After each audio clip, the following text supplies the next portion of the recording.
ఎంతో అట్టహాసంగా గత వారం రోజుల నుంచి జగన్మోహన్ రెడ్డి తిరుపతి వెళ్తున్నారు. దేవుని దర్శించుకోవడానికి అక్కడే మా సత్తా తేలుస్తామంటూ ప్రకటించిన వైఎస్ఆర్సీపీ పార్టీ శ్రేణులు కానీ నాయకులు కానీ నిన్న ఒక్కసారిగా డేలా పడిపోయిన పరిస్థితి. జగన్మోహన్ రెడ్డి తిరుమల పర్యటన అనేది క్యాన్సిల్ అయిపోయింది. ఎందుకు క్యాన్సిల్ అయింది అనుకోవాలంటారు? ఇది ఓం నమో వెంకటేశాయ.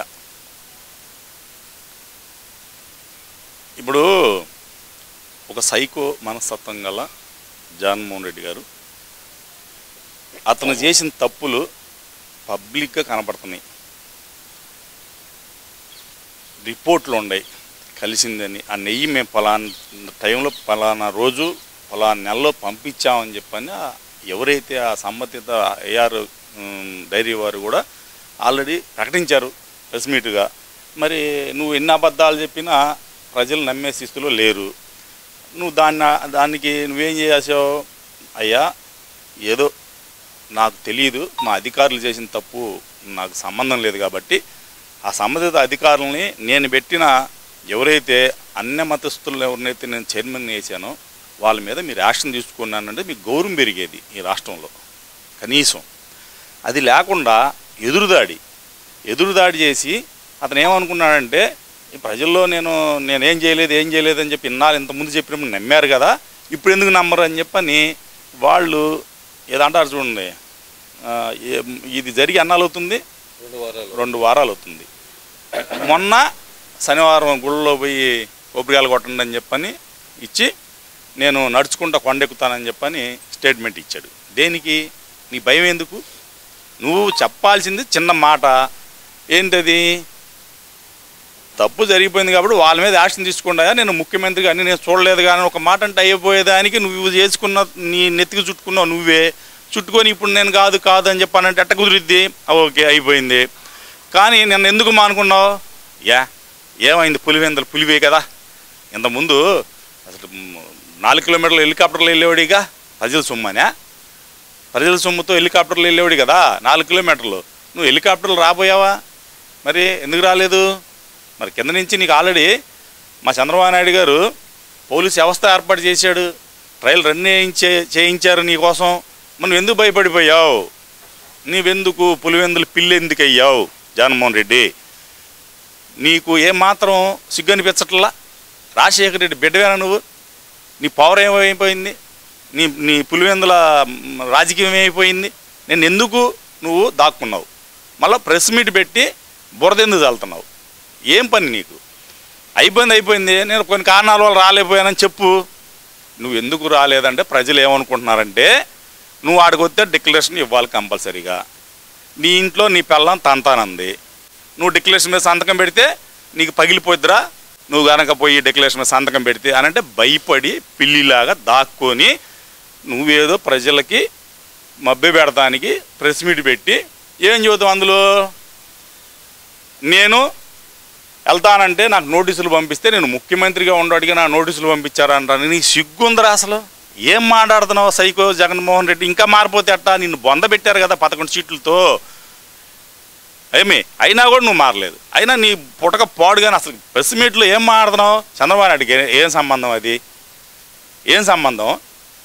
చంద్రబాబు నాయుడు గారికి ఏం సంబంధం అని చెప్పి చంద్రబాబు నాయుడు గారి మీద బురదేస్తున్నావు నువ్వు దమ్ముంటే నువ్వు వెళ్ళు. నీకు పోలీసు వ్యవస్థలు పెట్టారు, నీకు ఎవరు ఇచ్చారు? 30 యాక్ట్ ఉంది.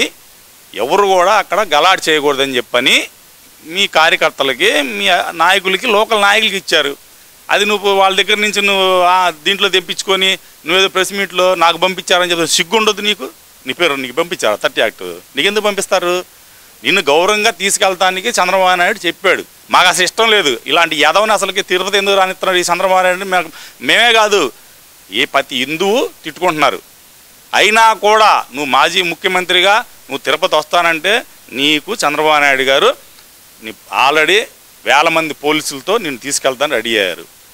హిందూ సమాజం ఈ రకంగా ఇది చేస్తుంది. నేను లోపల బైబిల్ చదువుతాను, బయటకు వచ్చి నేను పూజలు చేస్తాను, నా ఇష్టం. ఓకే, తప్పేం లేదు. అది నువ్వు ఏదో ఒకటి ఒప్పుకో. నేను లేదయ్యా నీ హిందువునే, నేను మామూలుగా బైబిల్ చదువుకుంటాను అని మామూలుగా నేను ఆ గుళ్ళకి వెళ్తాను, లేదు ఇంకో గుళ్ళకి వెళ్తాను అని చెప్పు. నువ్వు అట్ట కాకుండా అట్టిడు కాకుండా కొజ్జో టైపులో నువ్వు మాట్లాడుతున్నావు. నువ్వు తప్పు కదా అది. నువ్వు ఏదో ఒకటి దాని మీద స్టాండ్ తీసుకో. నువ్వు ఇప్పుడు మన భారతదేశంలో కొన్ని ఇంపార్టెంట్ దేవాలయాల్లో ఒక సంప్రదాయం ఉంది, అన్ని మతాల్లో, ఒక మతం కాదు అది, అన్ని మతాల్లో ఉంది.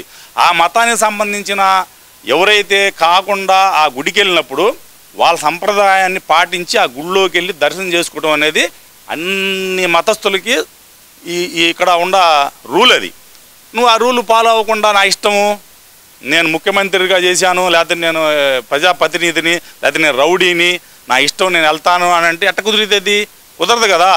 నువ్వు ఏదో ఒక మతాన్ని ఒప్పుకొని నువ్వు డిక్లరేషన్ తీసుకో. లేదా నీ హిందూ మతమే, నేను అది హిందూ మతమే, నేను కాదు క్రైస్తవం కాదు, నేను ఇన్నాళ్ళు క్రైస్తవం అని చెప్పి వాళ్ళ ఓట్ల కోసం నేను నాటకం ఆడాను అని చెప్పని మగవాళ్ళలాగా మాట్లాడు, రాజశేఖర రెడ్డి బిడ్డలాగా మాట్లాడి నువ్వు దమ్ముంటే నువ్వు వెంకటేశ్వర స్వామిని దర్శనం చేసుకుని నిన్నెవడు కూడా డిక్లరేషన్ అడిగితే అప్పుడు అడుగు. ఇది ఏదో ఒకటి చెయ్యి, అంతేగాని నీ ఇష్టం వచ్చినట్టు నువ్వు మాట్లాడి బురదేసి నువ్వు ఏదో నన్ను ఆపారు, నన్ను బానీ లేదని చెప్పి నువ్వు సానుభూతి తీసుకుందాం అనుకున్నా ప్రజల్లో అది వినే స్థితిలో లేరు. జగన్మోహన్ రెడ్డి నీకు ఆల్రెడీ భర్త పూజ చేయడానికి రెడీగా ఉన్నారు. మీరు చేసిన అరాచకాలు, ఈ రకంగా ఒక లడ్డు మీద నువ్వు చేసిన ఈ నాటకాలన్నీ మాత్రం ప్రజల్లో విపరీతమైన నీ మీద కోపం కట్టలు తెచ్చుకొని ఉందని చెప్పని హెచ్చరిస్తూ ఉన్నాం. అంటే ఇక్కడ ఇంకో విషయం కూడా చూడాలి.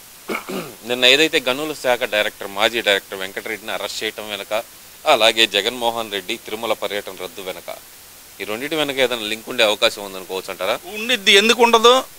నాకు తెలిసే ఇప్పుడు ఆఫ్టర్ ఆల్ వెంకటరెడ్డి అనేవాడు ఆఫ్టర్ ఆల్, కాకపోతే అతని దగ్గర నుంచి బెవరేజ్ దీని మీద కనీసం 40-50 కోట్ల రూపాయలు వీళ్ళ కుటుంబానికి అందినాయి అని 90% వాళ్ళ దగ్గర ముందమ్మింది. ఇవన్నీ బయటకు వస్తే మా బతుకులేందా, మా వాళ్ళు ఏందా అని చెప్పని జగన్మోహన్ రెడ్డి కథ భయపడి ఉండొచ్చు. ఆ గనులు ఇవన్నీ ఉంటాయి కదా, దాని మీద ఎంత చాలా వ్యవహారం ఉంది, దీనికి ఒక ఇది చేసుకొని దాని బేసిక్ వేసుకొని భయపడి ఇది కూడా ఒక ఆప్షన్ కావచ్చు అతనికి. ఆ టెన్షన్లో ఈ దేవుళ్ళు లేదు, తొక్కలు లేరా, ముందు మనం ఏంద్రా పరిస్థితి అని చెప్పనేది అన్న టెన్షన్లో ఆయన రాకపో ఉండొచ్చు కూడా, లేదా భారతిరెడ్డి బెదిరిస్తే రాకపో ఉండొచ్చు, రెండు జరగచ్చు. ఇదంతా ఒకెత్తి అయితే గనక చంద్రబాబు నాయుడు అసలు వెంకటేశ్వర స్వామి భక్తులే కాదు అని కొడాలి నాని మాట్లాడటం, నేనే 15 సార్లు గుండు కొట్టించుకున్నాను, చంద్రబాబు నాయుడు అసలు ఒకసారి కూడా గుండు కొట్టించుకోలేదు అంటున్నాడు కదా మరి కొడాలి నాని.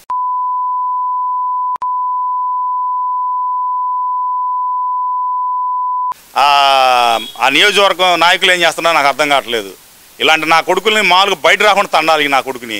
అసలు నిన్న 3 కోతుల్లాగా 3 కోతులు వచ్చినాయి ప్రెస్ మీట్కి. 10 రోజుల తర్వాత జరిగిన 10 రోజుల తర్వాత 3 కోతులు వచ్చినాయి. ఒకడు పళ్ళ కోతోడు, ఒకడేమో గడ్డం కోతోడు, ఒకడేమో చెక్క మొహం నా కొడుకు.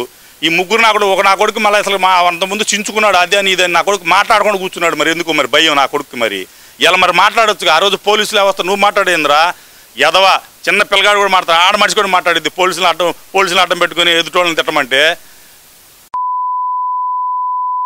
ఏదో జగన్మోహన్ రెడ్డి చెప్పాడు కదా, మీ ఇష్టం మీరు చెప్పి ఆ రోజు ఏం చెప్పేవారో నువ్వే.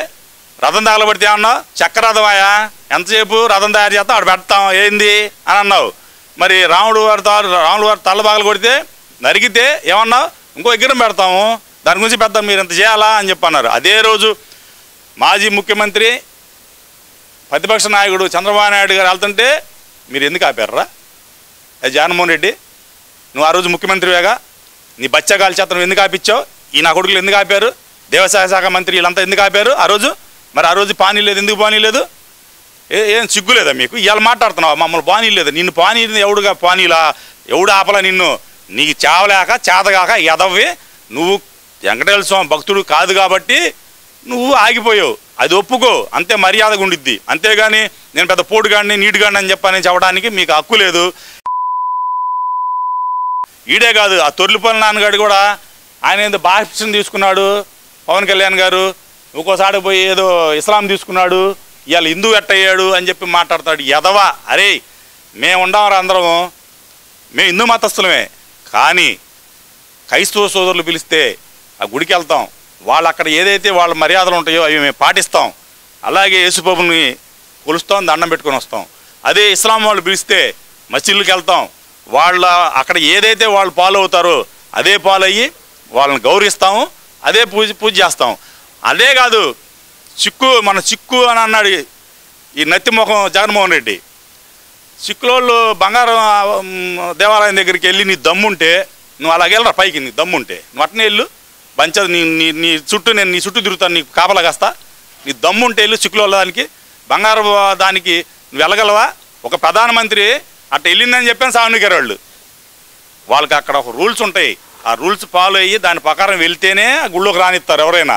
అంతేగాని నేను వెళ్తాను ఇష్టం వచ్చినట్టు అని అంటే అక్కడ రానియటానికి వీలు లేదు. తిరుపతి కూడా ఒక కేంద్రం, ఆధ్యాత్మిక కేంద్రం కాబట్టి దానికి ఒక రూల్ ఉంది. ఇప్పుడు కాదు, బ్రిటిష్ టైం ఉండయి. అన్ని మసీదులు ఎవరు వచ్చినా సంతకం పెట్టి డిక్లర్ మీద వెళ్ళాలి. అది నువ్వు రూల్ ఫాలో అవ్వు. అంతేగాని నీ పేగు బచ్చా నా కొడుకులు ఈ రాంబాబు యదవ యాంబూతులు రాంబాబు వీడికి ఏం చెప్పక ఏం తెలియక వాడు ఏదో వాగుతూ ఉంటాడు.